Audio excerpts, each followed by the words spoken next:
бул жака чакырып коеюн. Сиздерден суроо жоопторуңуздарга жооп берет. Келиңиз устаз.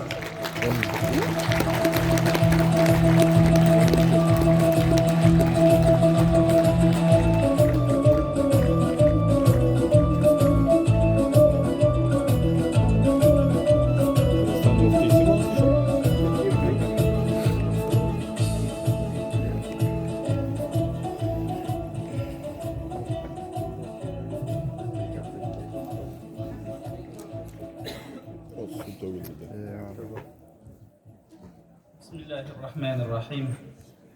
Elhamdülillahi Rabbil alemin. Ve salatu ve selamu ala seyyidil mursalin.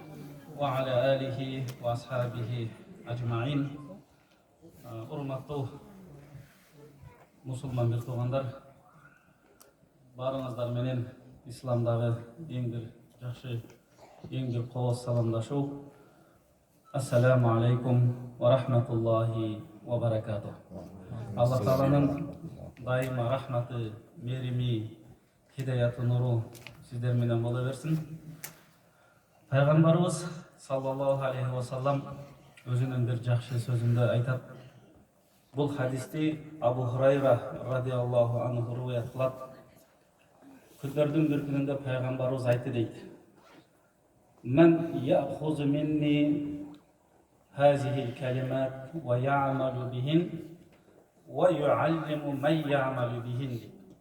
Peygamberimiz aytıptır, kim menden uşul 5 nerseni alıp, özü oşoga amal kılıp, jana men oşol osiyatlarga amal kılat elem degen adamlarga үйрөтөт деп айтканда дейт Абу Хурайра, o Allah'ın elçisi men деп жооп бердим дейт. Ошондо пайгамбарыбыз саллаллаху алейхи ва саллам Абу Хурайранын колунан кармап ушул 5 нерсени үйрөттү дейт. Пайгамбарыбыздын 5 осуяты. Эң алгачкысы биринчиси иттaqi al-maharim takun a'badun nas. Эгер сен Аллага чыныгы ибадат кылган адам болгон келсе, анда сен бардык арам нерседен алыс бол dedi.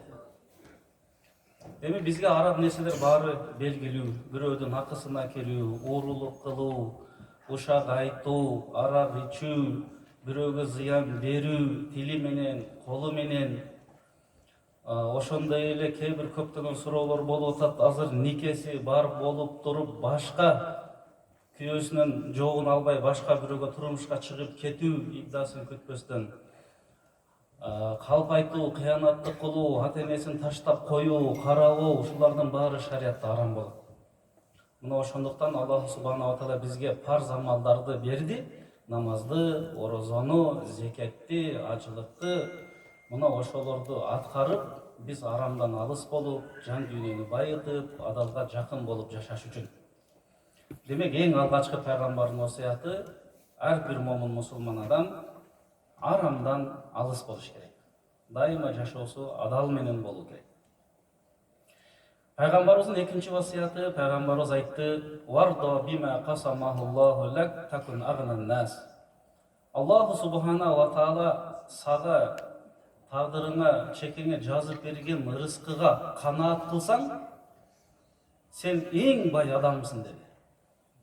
Demek adamdın kökürögünün kanaattуулугу, Allah Taala berген рызкыга канаат кылуу бул эң бир чоң байлык экен. Ошондуктан айтылат: "Ал-канаату кензун ла тафна" дейт. Канааттуулук бул түгөнбөй турган кенч дейт.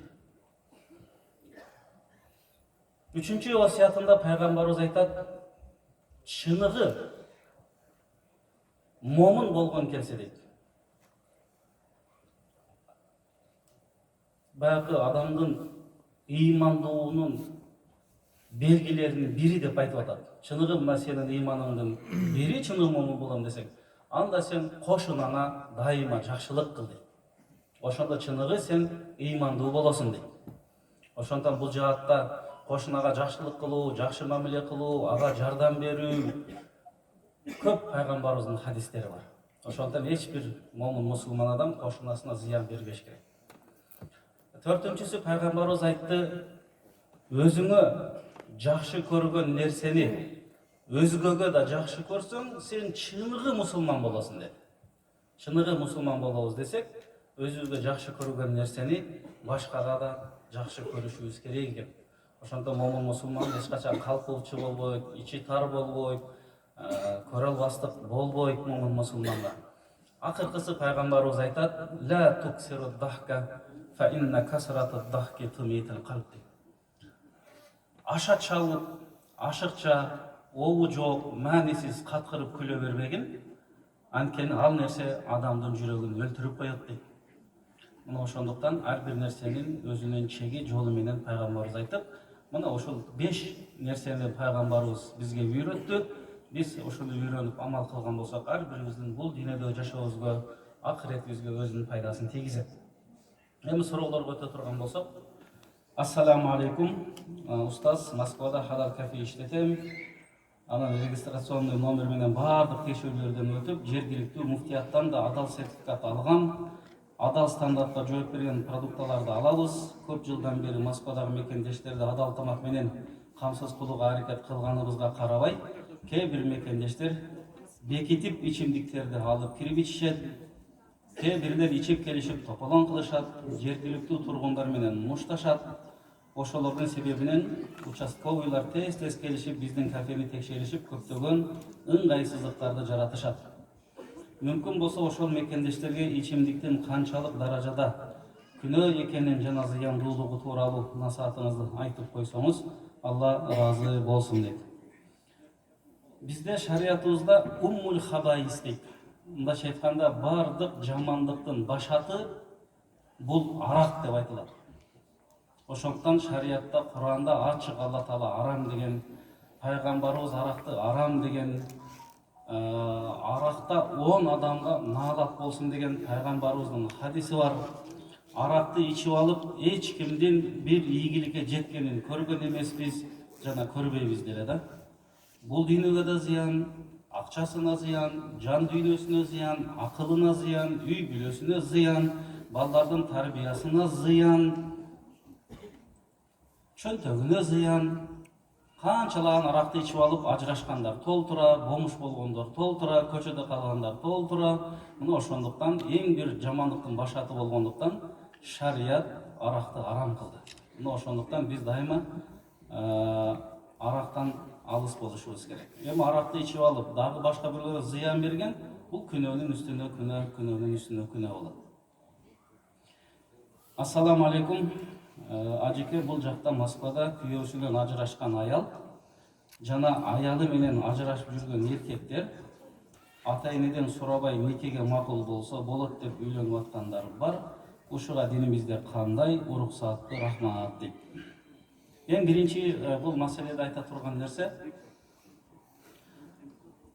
аял менен эркек үйлөнгөндөн кийин, нике кыйылгандан кийин, алардын никеси байлангандан кийин, ал аялдын башы ошол күйөөсү менен нике менен байланат.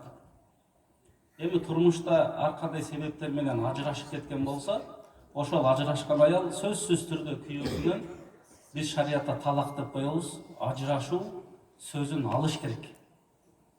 Эгер жөн эле таарынышып, талагын албай эле кетип калса, ал аял ошол күйөөсүнүн никесинде деп эсептеле берет. Башка турмушка чыкса, ал нике жүрбөйт. Ал арам болот. Ал зына болот. Мына ошондуктан никенин шарттарынын бири турмушка чыгып аткан аялдын башы бош болуш керек. Мисалы башка бирөөгө турмушка чыккан болсо, андан ажырашса сөзсүз түрдө талак менен өзүнүн шарттары менен, өзүнүн эрежелери менен жообун алган болуш керек. Мына ошондон кийин, талак алгандан кийин сөзсүз түрдө 3 этеккир идда күтүш керек. Ошондон кийин башкага турмушка чыкканга шариятта уруксат берилет. Идда учурунда дагы ошо күтүү учуру деп коебуз. 3-чү этек келгенге чейин турмушка чыкса, нике да жүрбөй калат. Бул шариаттын негизги талаптарынан бири. Андан кийин ата эненин уруксатысыз кыздар менен турмушка чыкканы бул шариятта туура болбой калат. Сөзсүз түрдө ата эненин уруксаты менен алардын бата дуа тилектери менен андан кийин биз ата эненин батасын алып үйлөнгөн болсок анан жашообузда береке болот, кийинки балдарыбызда береке болот, тапканыңда береке болот. Жашоо мындайча айтканда адал болуш керек. Ошондон пайгамбарыбыз айтат, ибадаткөй болгоң келсе арамдан алыс бол. Демек мына ушул нерселер бизде арам болот. Ассаламу алейкум. Аллахын кээ бир карыз түрлөрүн эгер пендем бул жашоодо кутула албай өтүп кетсе, акыретте өз кепилдигиме алам дегендери да бар экен. Зына кылып алгандан коркуп, шарты жок болуп турса, бир аз карыз алып үйлөнсө болобу? Карызын кайтарып бере албай өтүп кетсе, акыретте кандай болот? Сиздерден сураса берип тура аласыздарбы? Рахмат дейт. Карызды бизде негизги бир эреже бар. Ким пайгамбарыбыз айтат, ким карыз алып жаткан учурда Кудай буйрса, карызды кайтарамын деген ниетте алган болсо, ал адам сөзсүз бул карыздан кутулат дейт. Эгер карыз алып атканда ниети жаман болсо, ошону төлөй албай карыздан карызга батып жүрө берет дейт. Карыз алып атканда жакшы ниет болсо, Алланын да жардамы болот экен, ишине да береке болот экен, карыздан да кутулат экен. Андан кийин азыр бул жерде суроодо айтылгандай, ошол сынадан коркуп карыз алып, бирок карызды бере ала турган болсо, карыз алып үйлөнсө болот. Биздин устазыбыз айтат эле, карыз алып үйлөнө бер, аялың жаныңа калат, карыздан кутуласың деп. Ниет дагы туура болуш керек. Кудай буйрса жакшы болот. Ассаламу алейкум, Алла разы болсун. Ажеке, биз жумушта пешин намазын парзын окуп, сүннөтү калып калат. Үйгө келгенде сүннөтүн казасына парзы деле кошуп, толук пешин намазын окуп коюп атабыз. Ушул болобу? Казасын кандай окусак туура болот? Эми бул жумушка жараша парыз сүннөтү окуганга мүмкүнчүлүк жок. Арам парызды гана окуп алыш керек болсо, анда парызды окуп алабыз. Кийин кечинде сүннөттүн казасы болбойт. Андан көрө эң жакшысы мурдагы окулбагандардын казасын окуп коеюн деп окуп койсок жакшы болот. Алла Таала Куранда айтат: "Фаттакуллаха мастатаатум", колуңардан келишинче аракет кылгыла дейт. Сиз колдон келишинче аракет кылып парызды окудуңар, сүннөт окуйсаңар, жумушта зыян болсо, куулуп кете турган болсо, же башка зыяндар болсо, анда сүннөтү бир себеп менен калып кетсе, анда кийин сүннөттүн казасы окулбайт. Биз парызды окуганга аракет кыла берели.